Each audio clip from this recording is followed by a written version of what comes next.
오늘 우리에게 주시는 하나님 말씀은 에베소서 2장 11절부터 18절까지의 말씀입니다. 신약 311페이지, 제가 봉독하겠습니다. 하나님의 말씀입니다. 그러므로 생각하라. 너희는 그때 육체로는 이방인이요 손으로 육체에 행한 할례를 받은 무리라 칭하는 자들로부터 할례를 받지 않는 무리라 칭함을 받은 자들이라. 그때에 너희는 그리스도 밖에 있었고 이스라엘 나라 밖에 사람이라 약속의 언약들에 대하여는 외인이요 세상에서 소망이 없고 하나님도 없는 자이더니 이제는 전에 멀리 있던 너희가 그리스도 예수 안에서 그리스도의 피로 가까워졌느니라. 그는 우리의 화평이신지라. 둘로 하나를 만드사 원수된 것 곧 중간에 막힌 담을 자기 육체로 하시고 법조문으로 된 계명의 율법을 폐하셨으니 이는 이 둘로 자기 안에서 한 세 사람을 지어 화평하게 하시고 또 십자가로 이 둘을 한 몸으로 하나님과 화목하게 하려 하심이라. 원수된 것을 십자가로 소멸하시고 또 오셔서 먼 데 있는 너희에게 평안을 전하시고 가까운 데 있는 자들에게 평안을 전하셨으니 이는 그로 말미암아 우리 둘이 한 성령 안에서 아버지께 나아감을 얻게 하려 하심이라. 아멘.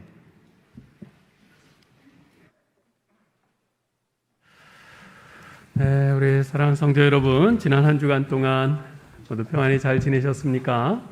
네, 이렇게 일주일 만에 다시 건강한 모습으로 뵙게 돼서 반갑습니다. 우리 같이 인사 좀 나누실까요? 앞뒤 좌우에 계신 분들, 또 가정에서 온라인으로 들으시는 분들 반갑습니다. 잘 오셨습니다. 주님의 은혜와 평강이 함께 하시기 바랍니다. 예.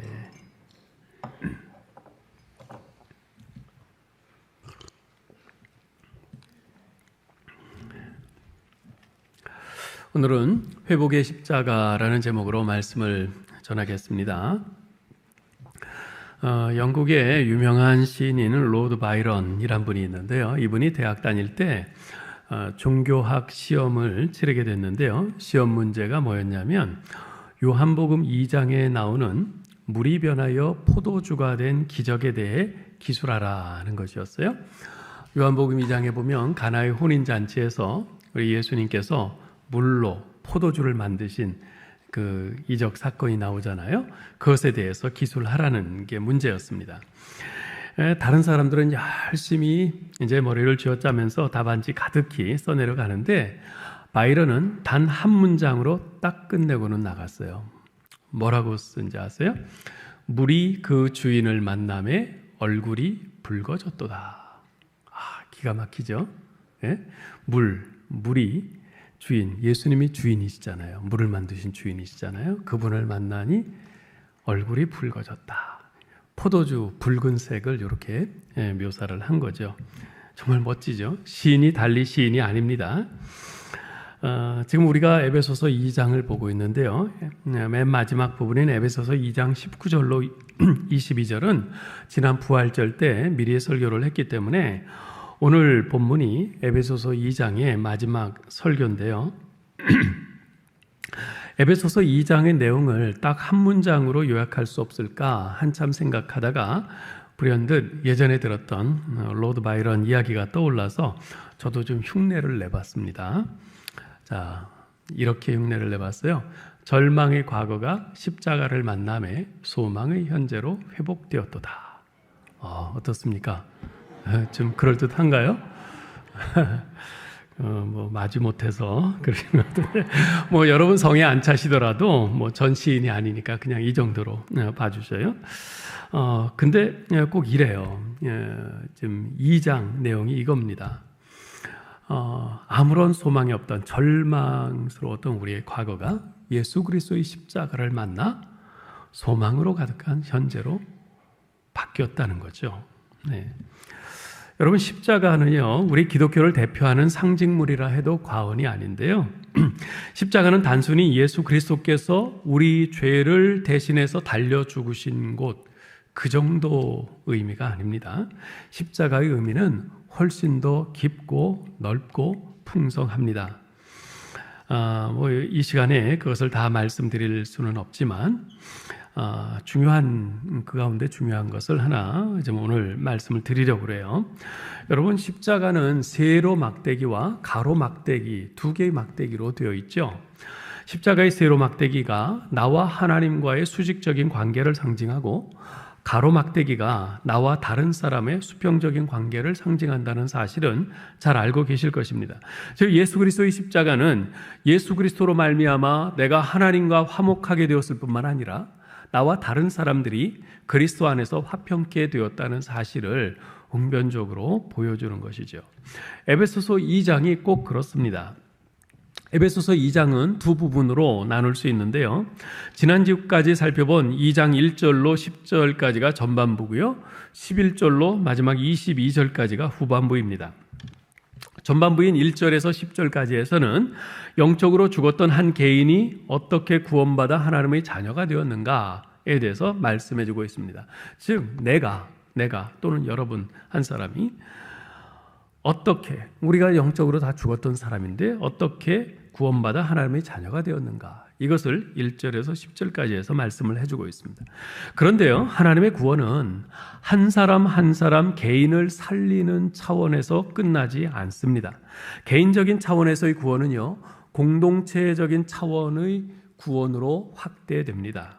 즉 하나님께서는 한 사람 한 사람을 구원하셔서 교회 공동체를 세우신 것입니다. 이것이 후반부인 11절부터 마지막 22절에서 말씀하시는 내용이죠.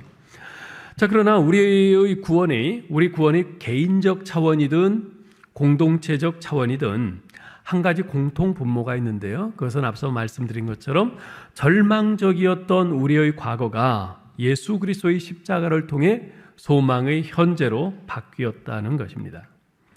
자, 그러면 구원의 개인적 차원에 대해서 이야기한 직후에 구원의 공동체적 차원에 대해서 말씀하는 이유가 무엇일까요? 그것은 바로 참된 신앙이란 공동체를 세우는 신앙임을 보여주기 위함인 것입니다. 참된 신앙이란 개인적 차원의 구원에서 끝나지 않고 공동체를 세우는 그 차원으로 이어지는 신앙이어야 함을 보여주는 거죠. 사랑하는 성도 여러분, 이것을 꼭 기억하시기 바랍니다. 참된 신앙은요, 항상 공동체적입니다. 십자가는 세로 막대기, 하나님과 나와의 관계를 의미하는 세로 막대기만으로는 이루어지지 않잖아요. 거기에 가로 막대기, 나와 이웃의 관계를 말해주는 이 가로 막대기가 같이 있어야지 십자가가 이루어지지 않습니까? 나만 혼자 예배드리고 나만 혼자 기도 응답받고 나만 혼자 복받고 나만 혼자 기뻐하는 것, 이것은 온전한 기독교 신앙이 아닙니다. 하나님께서 여러분을 구원하신 것은 여러분 혼자 은혜받고 천국 백성 되게 하기 위해서 구원하신 것이 아닙니다. 여러분을 통해 예수 그리스도의 몸인 교회 공동체를 세우시고 그 교회 공동체를 통해서 이 세상을 살리시기 위해서 저와 여러분을 구원하신 것이지요. 따라서 오늘 본문은요, 이런 공동체적인 비전을 가지고 바라보아야 합니다. 자, 그러면 오늘 본문이 우리에게 말씀하고 있는 것이 무엇입니까? 오늘 본문은 우리의 과거와 현재를 대조하면서 주님의 십자가 안에서 이루어진 우리의 회복, 특별히 인간 공동체의 회복에 대해서 말해주고 있습니다. 자, 제일 먼저 우리가 볼 것은 기억하라는 것입니다. 11절 처음 첫머리를 보면 그러므로 생각하라 라는 말로 되어 있어요. 여기서 생각하라는 이 단어는 본래 뜻이 기억하라입니다. 기억하라. 자, 그런데 그러므로 기억하라, 그러므로라는 말로 시작하죠. 이 그러므로라는 단어가 어떤 단어입니까? 앞부분의 내용을 이어받는 단어죠. 즉 너희는 하나님의 은혜로 구원받아 새 사람이 되었으므로 이것을 기억하라는 것이에요. 자, 무엇을 기억하라는 것입니까? 11절 하반절을 보죠. 너희는 그때 육체로는 이방인이요 손으로 육체에 행한 할례를 받은 무리라 칭하는 자들로부터 할례를 받지 않은 무리라 칭함을 받는 자들이라. 12절 그때 너희는 그리스도 밖에 있었고 이스라엘 나라 밖의 사람이라. 약속의 언약들에 대하여는 외인이요 세상에서 소망도 없고 하나님도 없는 자이더니. 자, 여러분 보세요. 이 11절과 12절에 같은 말이 반복이 되고 있죠. 너희는 그때에 너희는. 예? 즉 지난날 과거에 너희는 이랬다는 것입니다. 즉 너희의 과거를 기억하라는 것이에요. 예수 믿기 이전에 너희가 어떤 존재였는지를 기억하라는 것입니다. 이스라엘은요, 제2차 세계대전 때 나치 독일에 의해서 600만 명의 유대인들이 수용소의 가스실에서 죽어간 아주 가슴 아픈 과거를 지닌 나라입니다. 그래서 그들은 그러한 비극적인 과거를 잊지 않기 위해서 이스라엘의 예루살렘, 또 텔아비브, 그리고 미국의 워싱턴, 독일의 베를린 등등의 홀로코스트 박물관, 즉 대학살 기념 박물관을 건립했는데요. 거기 가보면 전시되어 있는 사진과 영상 자료들을 통해서 당시 유대인들이 이 나치 독일에 의해서 얼마나 비참하게 고통당하고 죽어갔는지를 여실히 볼 수 있습니다. 그들이 그러한 박물관을 곳곳에 세운 까닭은요, 단순히 제2차 세계대전 당시 우리 유대인들이 당한 대학살의 참상을 결코 잊지 말자, 여기에 있지 않습니다. 이 예루살렘에 있는 홀로코스트 박물관 안에는 이런 글이 적혀 있습니다. Remember the past, live the present, and trust the future. 과거를 기억하라, 현재를 살라, 그리고 미래를 신뢰하라. 과거를 기억해야 현재를 제대로 살 수 있고 미래가 소망이 있다는 거죠. 그 유명한 역사학자 아놀드 토인비인지 이에치칸지 제가 지금 헷갈리는데요. 그런 말을 했죠. 과거를 잊은 민족은 소망이 없다. 과거를 잊은 민족은 소망이 없다. 그것이 수치스러운 과거이든 아니면 영광스러운 과거이든 그 과거를 기억하고 있어야 현재를 제대로 살 수 있고 그래야 미래가 소망이 있는 거란 말입니다. 여러분 성경도요 끊임없이 과거를 기억하라고 말합니다. 역대상 16장 12절에 보면 그 종 이스라엘의 후손 곧 택하신 야곱의 자손 너희는 그 행하신 기사와 그 이적과 그 입의 판단을 기억할지어다. 하나님께서 과거 너희에게 행하신 것들을 기억하라 그 말이에요. 이사야서 46장 9절도 말합니다. 너희는 옛적 일을 기억하라. 너희는 옛적 일을 기억하라. 너희가 얼마나 패역한 백성이었는지, 그런데 하나님께서 너희에게 어떠한 은혜를 주셨는지 기억하라는 것이에요. 성경에서 과거를 기억하라고 하시는 말씀에는 두 가지 의미가 담겨 있습니다. 하나는 우리 자신이 부끄러웠던 과거, 연약했던 과거, 상처가 있었던 그 과거를 기억하라는 겁니다. 기억하고 싶지 않은 과거들이죠. 잊고 싶은 과거일 겁니다. 그런데 그것을 기억하라고 하세요. 사람에게는요, 누구나 다 그런 과거가 있습니다. 제게도 그런 기억들이 있어요. 주님을 떠나 영적으로 방황하고 있던 중고등학교 시절에 매주일 아침마다 부모님은 교회 가시기 전에 저보고 교회를 가자, 교회 가자 그렇게 눈물로 호소하셨어요. 그런데 교회 안 가겠다며 부모님 마음을 핥히고 그분들 눈에서 눈물이 흐르게 했던 그 가슴 아픈 기억들이 있습니다. 그 시절 어느 성탄절 이브 저녁에 교회에서 사람들이 와서 그 성탄절 이브에 새벽송을 돌잖아요. 그럼 집 앞에서 막 찬양 캐롤송을 부르고 뭐 그럴 때 문 밖에서 10분, 20분 그렇게 새벽송을 부르고 있음에도 불구하고 이불을 뒤집어 쓰고 내다보지도 않았던 그런 부끄러운 기억이 있습니다. 20살의 젊은 나이에 백혈병으로 세상을 떠난 동생의 살아생전에 형으로서 따뜻한 말 한마디 제대로 해주지 못했던 그 안타까운 기억들이 제게 가슴 아프게 남아 있습니다. 그리고 이런 죄 저런 죄에 너무나도 쉽게 무너졌던 연약했던 과거의 기억들, 잊고 싶은 기억들인데 가슴 아프지만 부끄럽지만 기억하라고 하십니다. 그 이유가 뭘까요? 여러분 우리말 속담에 개구리 올챙이적 생각 못한다 이런 속담이 있지 않습니까? 올챙이적 생각을 해야 개구리가 되어서도 겸손할 수 있습니다. 올챙이적 생각을 해야 은혜가 더욱 은혜됩니다. 우리가 초심을 잃어버리면 은혜 없는 신앙생활, 교만한 신앙생활을 하게 됩니다. 우리 신앙생활이 위선적이고 형식적인 신앙생활로 변질됩니다. 그래서 우리의 부끄럽고 연약했던 과거를 기억해야 하는 것이죠. 과거를 기억하라는 말씀에 또 한 가지 의미가 있는데 그것은 우리의 그 부끄러움과 연약함과 상처를 극복하게 하신 하나님의 은혜를 기억하라는 것입니다. 여러분, 우리가 다 수치스럽고 부끄럽고 그 죄에 빠져 있었고 그 연약했던 그 상처 많았던 그 과거가 있는데 그럼에도 불구하고 우리가 오늘 이 자리에 이렇게 있단 말이죠. 그것이 저절로 된 것 같으세요? 아닙니다. 그것을 견디고 그것을 극복하고 오늘 이 자리에 설 수 있도록 하신 우리 하나님의 은혜의 손길 때문에 우리가 이 자리에 있는 거죠. 그 은혜를 기억하라는 것입니다. 저는 교회의 절기들을 지키는 유익이 여기에 있다고 생각합니다. 과거 이스라엘 백성들에게는 반드시 지켜야 하는 3대 절기가 있었죠.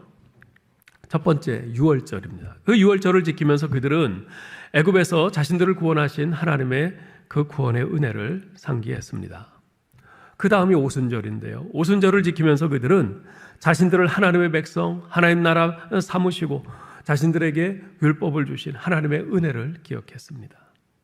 그 다음이 초막절이죠. 이 초막절을 지키면서 그들은 광야 40년 동안 단 한 끼도 굶게 아니하시고 시마다 때마다 먹을 것, 입을 것, 마실 것을 공급하시고 그 광야에서 그들을 보호하시고 지키시고 자신들을 하나님 나라의 백성답게 빚어가신 하나님의 은혜를 기억했습니다.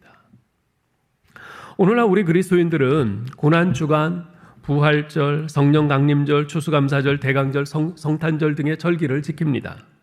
여러분, 이 절기들을요, 우리가 아무 생각 없이 대충 지켜서는 안 됩니다. 작년에 왔던 부활절, 추수감사절, 성탄절이 올해도 또 왔네. 이런 무덤덤한 마음으로 맞이하지 않도록 여러분 주의해야 합니다.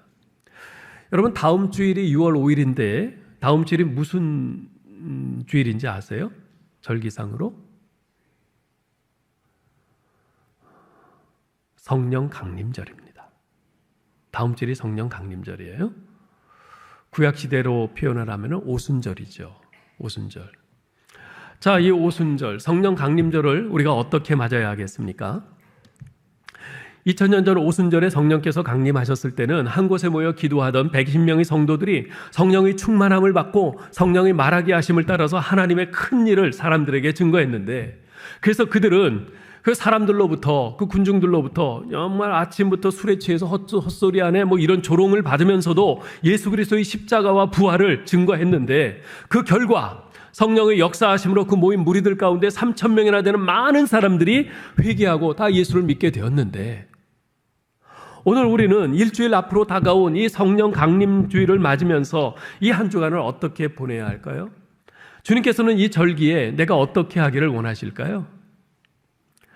이제 곧 6월 19일에 있을 예수사랑 초청잔치도 다가오는데 우리도 성령의 충만함을 받고 담대하게 예수 그리스도의 십자가와 부활을 전해야 하지 않겠습니까?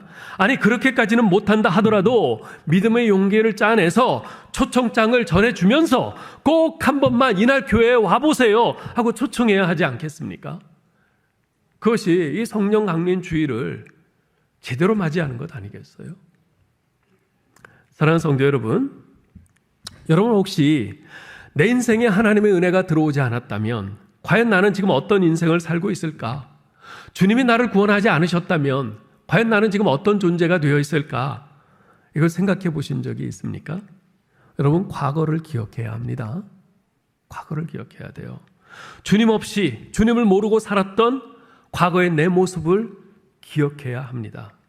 그럴 때 지금 내가 얼마나 복된 삶을 살고 있는지, 나에게 주신 하나님의 은혜가 얼마나 놀라운 것인지 그것을 깨닫게 될 것이며, 또한 주님께서 약속하신 영광된 미래를 소망 가운데 바라보게 될 줄 믿습니다. 자, 두 번째 우리가 생각할 것은, 자, 그러면 그 과거를 기억하라고 했는데 그 과거 예전 우리의 모습은 어땠는가 하는 것입니다. 오늘 본문에서는 그때는 이라는 말로 이야기를 합니다. 11절 하반절을 우리 같이 읽어보죠. 너희는 그때에 육체로는 이방인이요 손으로 육체에 행한 할례를 받은 무리라 칭하는 자들로부터 할례를 받지 않은 무리라 칭함을 받는 자들이라. 예. 자, 이 말은요, 유대인들의 입장에서 에베소 교인들을 평가하는 말입니다. 에베소 교인들은 유대인들 입장에서 볼 때는 이방인이었습니다. 할례를 받지 않은 무리라는 거죠. 할례가 뭐죠? 할례는 유대인들에게 있어서는 자신들이 하나님의 택함 받은 언약 백성이라는 표시였습니다. 유대인들은 태어나면서 8일 만에 할례를 받음으로써 자신들이 하나님께 택감받은 언약 백성이라는 특별한 자부심을 가지고 살았습니다. 그런 유대인들이 볼 때 에베소 교인들은 이방인이요 할례 받지 않은 무리라는 거죠. 실제로 유대인들은요 이방인들을 무척 경멸했습니다. 일례로 우리가 그 다윗과 골리앗 사건을 통해서도 볼 수 있는데요. 다윗이 그 골리앗을 향해서 뭐라고 말합니까? 이 할례 받지 않은 블레셋 사람이 누구이기에 살아계신 하나님의 군대를 모욕하겠느냐 하면서 호통을 치고 그에게 경멸을 하죠. 네? 골리앗에 비하면 다윗은 아무것도 아닙니다. 그냥 꼬마예요, 꼬마. 그런데 그 거대한 장수 그 골리앗을 향해서 호통을 칩니다. 뭐라고 호통을 쳐요? 이 할례 받지 않은 자, 할례 받지 않은 자. 네? 이런 멸시는요 초대교회에 들어온 이방인들에게도 동일하게 나타났습니다. 그래서 심지어 어떤 유대인 크리스찬들은 이방인 크리스찬들에게 너희들 예수 믿는 것 가지고는 안 된다. 거기에다가 할례를 받고 모세 율법을 지켜야지, 그렇지 않으면 너희는 구원받을 수 없어, 이렇게 주장하는 자들도 있었어요. 너희는 이방인이요 할례 받지 않은 자라 하는 이 말은 물론 에베소 교인들을 향해서 한 말이지만 오늘날 우리들에게도 동일하게 해당되는 말입니다. 우리들 또한 유대인들이 볼 때는 이방인이요 할례 받지 않은 자들이거든요. 오래전 이스라엘에 성지순례를 간 적이 있었는데요. 저희가 예루살렘에 도착했던 날이 토요일, 즉 안식일이었습니다. 그런데 안식일이라서 그런지 그 예루살렘 그 거리에 차들이 거의 다니지 않아요. 아주 한산했어요. 거리에 우르르 몰려다니는 사람들은 거의 우리와 같은 관광객들밖에는 없었습니다. 그날은 거의 모든 식당들이 다 문을 닫았기에 저희는 저희가 묵는 그 호텔 레스토랑에서 식사를 했는데 그 호텔 직원들이나 레스토랑의 종업원들은 우리를 친절하게 미소로 맞이하고 아주 친절하게 서빙을 하더라고요. 그러나 우리에게 그렇게 웃으면서 서빙하면서도 어쩌면 그들의 마음속에서는 저 할례 받지 않은 이방인들 그러면서 우리를 경멸하고 무시했을지도 모릅니다. 유대인들이라면 충분히 그럴 만해요. 그러나 설사 그들이 저를 향해 그렇게 부른다 해도 저는 아무 상관없습니다. 그것은 그들의 인간적인 편견이기 때문에 그렇습니다. 저에게 문제가 되는 것은 하나님께서 나를 어떻게 보시느냐 하는 것이지 그런 유대인들의 판단은 전혀 문제가 되지 않습니다. 만약 그들이 저를 제 앞에 대고 그렇게 부른다 해도 저는 그냥 허허 웃어 넘길 겁니다. 자, 그렇다면 하나님께서는 우리를 어떻게 보실까요? 12절 보세요. 12절 읽겠습니다. 그때 너희는 그리스도 밖에 있었고 이스라엘 나라 밖에 사람이라. 약속의 언약들에 대하여는 외인이요 세상에서 소망이 없고 하나님도 없는 자이더니. 구원이 소망도 없고 하나님도 없고 오직 죄로 인한 진노의 심판을 받을 수밖에 없는 절망적인 자들이었다는 겁니다. 이것이 하나님의 평가입니다. 자신들만이 선민이네 어쩌네 하면서 잘난 척하는 유대인들만의 평가라면 그냥 코웃음 치면서 넘어갈 수 있겠지만 하나님으로부터의 평가 또한 그리 다르지 않기에 절대로 가볍게 넘어갈 수 없는 문제인 것이죠. 그런데 과거의 우리의 모습은 여기에서 그치지 않습니다. 개인적으로는 그처럼 구원이 소망도 없고 하나님도 없고 하나님으로부터 진노의 심판을 받을 수밖에 없는 절망적인 존재였는데, 자, 그렇다면 공동체적으로는 어땠을까요? 바울은 주님을 만나기 이전에 우리는 너와 나를 철저히 편가르며 살았던 존재들이었다고 말을 합니다. 나는 유대인, 너는 이방인, 나는 부자, 넌 가난한 자, 나는 주인, 넌 종, 나는 귀족, 넌 평민, 나는 배운 자, 넌 못 배운 자. 이런 식으로 편가르기를 하면서 철저히 차별을 하면서 살았어요. 오늘날 우리도 별로 다르지 않죠. 우리는 끊임없이 다른 사람과 비교하면서 내 존재의 우월함을 과시하고 싶어 합니다. 그것이 죄인된 우리들의 모습이죠. 그러면서 내 기준에 못 미치는 사람들은 나와의 관계의 울타리 밖으로 자꾸만 밀어내고 배척합니다. 그래서 13절 말씀처럼 전에는 우리들이 어땠다고요? 전에는 서로 멀리 있던 자들이라. 서로 멀리 있던 자들이라. 왜냐하면 끊임없이 내가 다른 사람들 위에 올라서야 되거든요. 다른 사람들을 내 아래로 무릎 꿇려야 되거든요. 그렇기 때문에 서로 늘 멀었던 존재들이에요. 14절 말씀처럼 예전에 우리는 서로 원수였었고 우리들 가운데는 중간에 막힌 담이 있었습니다. 여기 중간에 막힌 담이란 말은요, 예루살렘 성전의 모양을 두고 한 말입니다. 예루살렘 성전에요, 이방인들도 들어갈 수는 있었어요. 그러나 그들은 성전의 바깥들, 즉 이방인의 뜰까지만 들어갈 수 있었습니다. 이방인들이 그 안쪽으로 들어갈 수 없도록 중간에 막힌 담이 있었습니다. 그 담벼락에는 이방인들이 더 이상 접근할 경우 사형을 면할 수 없다는 경고문이 붙어 있었죠. 유대인들은 그 담과는 상관없이 마음대로 그 안팎으로 드나들 수 있었습니다. 그렇지만 유대인들은 딱 거기까지만 허용되었습니다. 그들은 유대인들이 그 안쪽 뜰까지 마음대로 드나드는 것을 한없이 부러운 눈으로 혹은 체념 섞인 눈으로 바라보아야만 했지요. 혹시 어떤 분들은 지금 여기 우리가 전에는 서로 원수였다고 하는데 언제 우리가 서로 원수였습니까? 이렇게 이의를 제기하실지도 모르겠어요. 여기서 이 원수라는 말은요, 단순히 어떤 미움, 증오, 공격의 그런 관계를 의미하지 않습니다. 여러분, 그 미움의 반대가 뭐죠?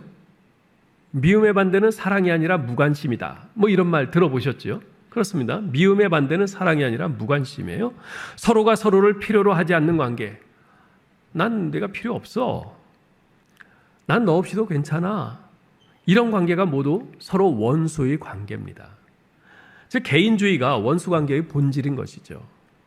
이것은 하나님께서 사람을 처음 지으신 목적에서 한참 벗어난 것입니다. 하나님께서는 우리가 하나님 안에서 하나의 공동체를 이루어 살도록 의도하셨습니다. 서로가 서로에게 돕는 헬퍼이고 서로의 울타리가 되어주며 살도록 하신 것입니다.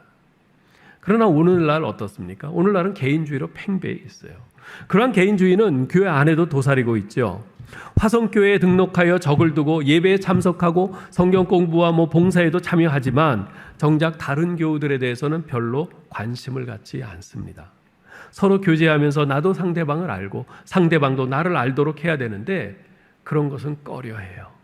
그냥 나 교회 나와서 예배 드리고 내 할 봉사만 하면 됐지. 뭘 굳이 서로 그렇게 알고 교제하고 관심을 갖고 그래야 돼? 그럽니다. 여러분, 그저 다른 사람을 미워하고 적대하고 공격하는 것만이 원수 관계가 아닙니다. 우리가 서로에 대해서 더 이상 관심을 갖지 않을 때 그것은 곧 서로가 원수 관계에 들어선 것입니다. 실제로 우리 삶에 이런 분들이 참 많잖아요. 어쩌면 주님을 만나지 않았으면 지금 이 자리에 앉아있는 우리들도 서로 아무런 서로에게 관심이 없는 그런 원수 관계였을 겁니다. 여러분, 서로 옆에 계신 분들 얼굴을 한번 쳐다보세요. 보기 싫더라도 한번 좀 쳐다보셔요. 네, 한번 보세요. 옆에 계신 분들. 네. 그냥 다른 말은 하지 마시고 그냥 한번 쳐다만 보세요. 혹시 속으로 의의 왼수 그런 생각이 드실 분이 있을지도 모르겠는데 그건 속으로만 하시고 겉으로는 표현하지 마세요. 여러분, 우리가 예수 그리스도 안에 있으니, 예수 그리스도의 십자가 안에 있으니 우리가 지금 이렇게 한 자리에서 우리가 함께 주님께 예배드리고 함께 찬양하고 우리가 서로를 바라보고 이러는 것이지, 우리가 그리스도 안에 있지 않았다면, 우리에게 예수 그리스도의 십자가가 없었다면 우리는 그냥 서로 대면대면하고 소가 닭 보듯 서로에게 아무 관심 없이 내 옆에서 누가 칼에 맞아 피를 흘리며 죽어가고 있어도 무관심한 채 그냥 그렇게 지내고 있었을 겁니다. 과거에 우리가 그랬던 존재들입니다. 자, 그러나 하나님의 말씀은 이것으로 끝나지 않습니다. 그때는 이랬는데 이제는 어떤가? 이것을 우리에게 말씀해 주십니다. 그러한 우리의 과거와 현재의 대조가 되는 우리의 현재 모습을 말씀해 주고 있습니다. 자, 말씀을 하나하나 다시 살펴볼까요? 13절 읽어보죠. 이제는 전에 멀리 있던 너희가 그리스도 예수 안에서 그리스도의 피로 가까워졌느니라. 그리스도의 피로, 예수 그리스도의 십자가의 보혈로 우리가 가까워졌다는 겁니다. 14절. 그는 우리의 화평이신지라 둘로 하나를 만드사 원수된 것 곧 중간에 막힌 담을 자기 육체로 허시고, 여기서 자기 육체로 허셨다는 말은 십자가로 허시고 이 말입니다. 십자가에서 죽으신 예수 그리스도 자신의 육체로 하시고 15절 법조문으로 된 계명의 율법을 폐하셨으니 이는 이 둘로 자기 안에서 한 새 사람을 지어 화평하게 하시고 예수 그리스도의 십자가 안에서 우리가 서로 화평하게 되었다는 말이죠. 16절 또 십자가로 이 둘을 한 몸으로 하나님과 화목하게 하여 하심이라 원수된 것을 십자가로 소멸하시고 그 어떤 원수 관계도 십자가 안에서는 다 소멸된다 말씀합니다. 17절로 18절도 읽겠습니다. 또 오셔서 먼 데 있는 너희에게 평안을 전하시고 가까운 데 있는 자들에게 평안을 전하셨으니 이는 그로 말미암아 우리 둘이 한 성령 안에서 아버지께 나아감을 얻게 하려 하심이라. 예수 그리스도의 십자가로 말미암아 한 성령 안에서 아버지께 나아가게 되었다. 여러분 이 모든 구절들에는요 두 가지 공통점이 있습니다. 하나는 지난날 서로 원수되었던 우리의 관계가 이제는 회복되었다는 것입니다. 둘째는 그러한 회복이 바로 예수 그리스도의 십자가로 말미암아 이루어졌다는 것입니다. 유대인과 이방인의 차별이 예수 그리스도의 십자가로 말미암아 철폐됐습니다. 부자와 가난한 자가 십자가 앞에서 하나가 되었습니다. 주인과 종이 십자가 안에서 동등해졌습니다. 배운 자와 못 배운 자가 십자가를 통해 함께 손잡고 하나님께 나아가게 되었습니다. 예수 그리스도의 십자가 안에서 우리 인간 공동체의 회복이 이루어진 것이죠. 그래서 주님의 십자가는 회복의 십자가입니다. 자, 이 사실을 가장 극적으로 보여주는 책 한 권이 신약 성경 안에 있습니다. 그것이 어떤 책인지 아세요? 바로 빌레몬서입니다. 빌레몬서는 단 한 장으로 이루어진 짧은 편지입니다. 빌레몬서의 주인공이 누구죠? 오네시모라는 도망친 노예입니다. 오네시모는 본래 골로새에 살고 있던 빌레몬이라는 사람의 노예였는데 주인인 빌레몬 집에 막대한 재산상의 손해를 입히고 로마로 달아났습니다. 그러다가 어찌하여 바울을 만나게 되었고 바울에게서 예수 그리스도의 복음을 듣고 그리스도인이 되었죠. 바울은 이 오네시모에게 아주 각별한 애정을 지니고 있었습니다. 그래서 오네시모를 갇힌 중에서 낳은 나의 아들이라 부를 정도였죠. 즉 감옥에서 전도해 예수 믿게 된 나의 제자란 뜻이죠. 자, 그런데 바울은요 이 도망친 노예 오네시모, 그러나 이제는 예수 믿고 회개하여 새 사람이 된 오네시모를 옛 주인인 빌레몬에게 돌려보냅니다. 그러면서 간절한 마음으로 쓴 편지 한 장을 들려서 보내요. 그 편지가 바로 빌레몬서인데요. 그 편지 가운데서 바울은 이렇게 말합니다. 빌레몬이여, 오네시모가 이제 당신에게로 돌아가오. 오네시모가 당신에게 빚진 것이 많은 줄 아오. 그 빚을 내가 다 갚겠소. 그런데 빌레몬이요, 이 사실을 알아주시오. 오네시모는 변했소. 그는 주님의 복음을 받아들이고 하나님의 자녀가 되었소. 그러므로 그는 더 이상 당신의 종이 아니라 예수를 믿었기 때문에 그리스도 안에서 그는 당신의 형제가 되었소. 빌레몬이요, 이 오네시모를 당신의 형제로 받으시오. 이런 바울의 권고는요, 당시 그 상황에서는 아주 굉장한 엄청난 충격이었습니다. 도망친 노예는요, 재판도 필요 없이 주인이 그 자리에서 죽일 수 있었습니다. 그런데 그를 받아주라니, 그것도 더 이상 노예가 아닌 형제로 받으라니, 이것은 그 당시 로마의 체제를 뒤엎는 발상이요, 그런 시도로 오해를 받아서 큰 고초를 치를 수도 있는 일이었습니다. 예수 그리스도의 십자가의 능력이 아니고선 도저히 불가능한, 아니 감히 꿈조차 꿀 수 없는 바로 그런 일이었죠. 그러나 이것은요, 단지 그런 바울만의 비전이 아니었습니다. 이것은 근본적으로 우리 하나님의 비전이었습니다. 15절 보세요. 이 둘로 자기 안에서 한 새 사람을 지어 화평하게 하시고, 우리가 예수 믿고 그리스도인이 될 때 우리는 새로운 피조물이자 새로운 사람으로 다시 태어나는 것입니다. 여러분, 교회는 뭐 한국인, 미국인, 유대인, 뭐 이런 사람들, 또 부자, 가난한 사람, 주인, 종, 귀족, 평민, 배운 자, 못 배운 자, 뭐 이런 사람들이 그냥 물리적으로 한 공간에 그냥 이렇게 섞여 있는 단체가 교회가 아닙니다. 외견상으로는 그럴 수 있지만, 그러나 교회는 본질적으로는 그 모든 구별과 차별, 그 차이가 예수 그리스도라는 그 용광로 안에서 완전히 다 녹고 분해되어서 하나님의 자녀라는 전혀 새로운 존재로 재탄생한 공동체인 것입니다. 여러분, 그래서 십자가는 용광로예요. 십자가는 용광로예요. 모든 인종, 모든 국적, 모든 부유하고 가난하고 병들고 건강하고 뭐 이런 모든 사회적 신분 등 모든 차별을 다 용해시켜버리는, 다 녹여서 완전히 새로운 존재로 거듭나게 하는 용광로인 것입니다. 그것을 사도 바울은 갈라디아서 3장 28절에서 이렇게 선언하고 있습니다. 너희는 유대인이나 헬라인이나 종이나 자유인이나 남자나 여자나 다 그리스도 예수 안에서 하나이니라.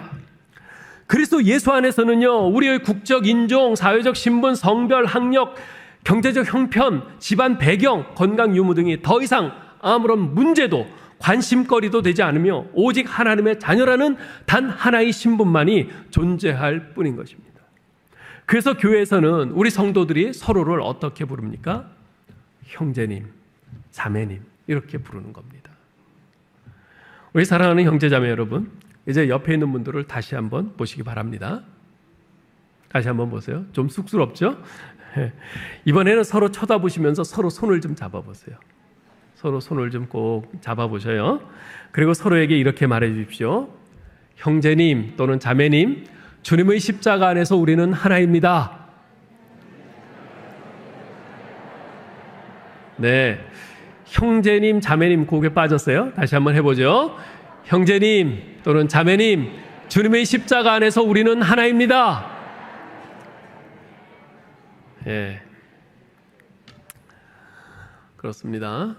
우리는 다 태어난 환경이 다르고 배경이 다르고 현재 하고 있는 일이 다르고 성격도 뭐 모든 것이 다 다르지만, 그러나 예수 그리스도의 십자가 안에 있는 우리는 이제 하나입니다. 자, 그러면 전에 멀리 있던 우리를 예수 그리스도의 십자가로 화목하게 하시고 하나 되게 하신 궁극적인 목적은 무엇입니까? 오늘 18절 말씀에서 이렇게 말씀합니다. 읽어보죠. 이는 그로 말미암아 우리 둘이 한 성령 안에서 아버지께 나아감을 얻게 하려 하심이라. 그렇습니다. 우리를 하나 되게 하신 목적은 함께 하나님 아버지께 나아가도록 하시는 데 있습니다. 함께 하나님 앞에 나아간다는 것은 곧 함께 하나님을 경배하고 찬양하는 예배의 자리로 나아간다는 뜻입니다. 이사야서 43장 21절은 말씀하죠. 이 백성은 내가 나를 위하여 지었나니 나를 찬송하게 하려 함이니라. 하나님이 왜 우리를 지으셨다고요? 하나님을 찬송하게, 하나님을 경배하기 위해서 지으셨습니다. 하나님께서는 우리를 하나님의 백성으로 지으신 궁극적인 그 목적은 우리가 하나님을 찬송하고 예배하게 하기 위해서입니다. 이것은요, 곧 전도와 선교의 궁극적인 최종 목표이기도 합니다. 여러분, 전도와 선교의 목표가 뭐라고 생각하세요? 예수 안 믿는 사람에게 복음 전해서 그 사람으로 하여금 예수 믿고 교회 나오게 하는 것, 예, 맞죠? 틀리지 않습니다.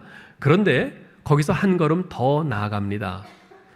미국의 유명한 개혁주의 설교가인 존 파이퍼 목사님은 Let the nations be glad, 열방으로 기뻐하게 하라는 책에서 이렇게 말합니다. 전도와 선교의 최종 목표는 불신자들에게 복음을 전하여 그들도 예수 믿고 나와 함께 하나님을 예배하는 자들이 되게 하려는 것입니다. 이것이 전도와 선교의 최종 목표입니다. 사랑하는 성도 여러분, 6월 19일에 있을 예수사랑 초청잔치의 목적 또한 이것 아니겠어요? 지금 보면 우리 많은 성도님들이 열심히 초청 대상자를 정하고선 기도합니다. 하나님, 아직 믿지 않는 내 남편, 내 자녀, 내 부모님, 내 친구, 내 이웃이 이번 예수사랑 초청잔치에 꼭 와서 복음을 듣고 예수 믿게 해주세요. 그래서 우리가 한 자리에 함께 앉아 함께 주님을 예배할 수 있게 해주세요. 이렇게 간절히 기도합니다. 여러분, 앞으로 꼭 3주 남았습니다. 그 3주가 어떤 사람에게는 예수님을 만날 수 있는 마지막 기회일 수 있습니다. 그 3주가 우리에게는 누군가를 주님 앞으로 초청할 수 있는 마지막 기회일 수 있습니다. 그리고 어떤 사람에게는 우리가 그들이 알고 있는 유일한 크리스찬일 수도 있습니다. 이 말은 우리가 그 사람을 초청하지 않고 그 사람에게 복음을 전하지 않으면 그 사람은 복음을 들을 기회가 없다는 거죠. 교회에 와볼 기회가 없다는 것을 의미하는 겁니다. 어쩌면 이미 대상자 되는 그 사람에게 초청이 말을 건네보았지만 워낙 완강하게 거부하는 탓에 올해도 안 되는가 보다 하고 포기 상태에 있는 분들도 있을 것입니다. 여러분, 포기하지 마세요. 아직 3주 남았습니다. 성령님의 도우심과 역사하심을 눈물로 간절히 기도하면서 다시 또다시 또다시 기도하시기 바랍니다. 반드시 성령님께서 우리의 그 간절한 기도를 들으시고 그 한 영혼을 향한 그 눈물의 그 기도를 들으시고 그 사람의 심령에 역사하실 줄 믿습니다. 이제 말씀을 맺겠습니다. 여기서 한강을 건너서 마포구 합정동에 가면 여러분 잘 아시는 양화진 외국인 선교사 묘역이 있습니다.